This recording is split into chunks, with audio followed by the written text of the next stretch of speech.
Nommé par le président en exercice de la CEDEAO comme le représentant résident de l'institution à Conakry, le nouvel ambassadeur s'engage à œuvrer dans l'amélioration des relations entre la Guinée et cette institution ouest-africaine.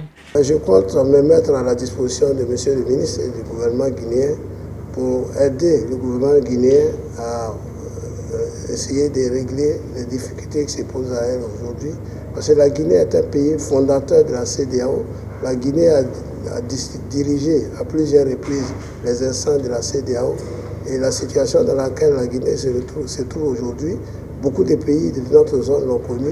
Il faut que tout le monde, tous les Africains, se mettent derrière la Guinée pour sortir de cette situation.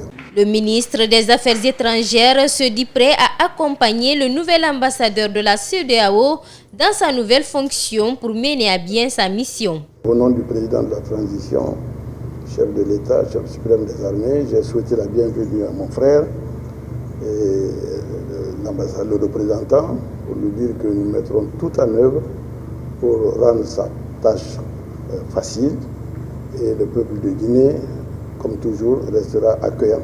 Après le diplomate de la CEDEAO, le ministre a aussi reçu en audience l'ambassadeur de la Chine. Il était question de parler des relations diplomatiques entre les deux pays. Le diplomate chinois a demandé à la Guinée de reconnaître et d'apporter son soutien à la République populaire de Chine dans le conflit qui l'oppose avec Taïwan.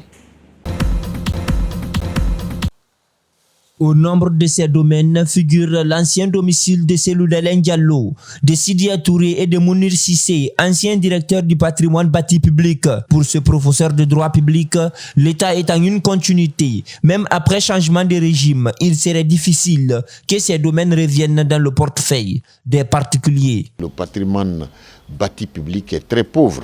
Donc, tout ce qui tombe aujourd'hui dans le portefeuille du patrimoine bâti public, il va être très difficile à l'avenir de les sortir dans le portefeuille là. Ça va être très difficile, en tout cas, pour quelqu'un qui connaît un peu la caractéristique de ces domaines-là, avec leur proximité maritime là, ça va poser beaucoup de problèmes, mais dire que ça va retomber dans le portefeuille des privés, je me pose beaucoup d'interrogations. L'alternative possible pour ces personnes délogées est un dédommagement, poursuit Fayimba Mara.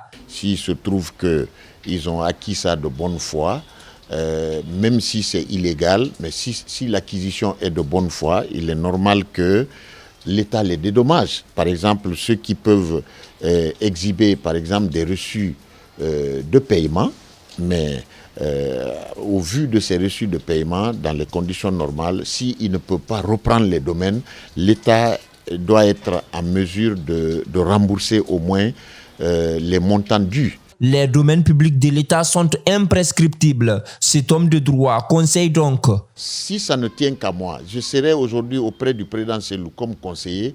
Je vais simplement lui dire de récupérer, de réclamer le montant dû. Et puis le domaine, jamais plus jamais. Offert par le président de la transition, un autre décret présidentiel pourrait-il changer cette décision après changement de régime? Pour l'heure, attendons de voir.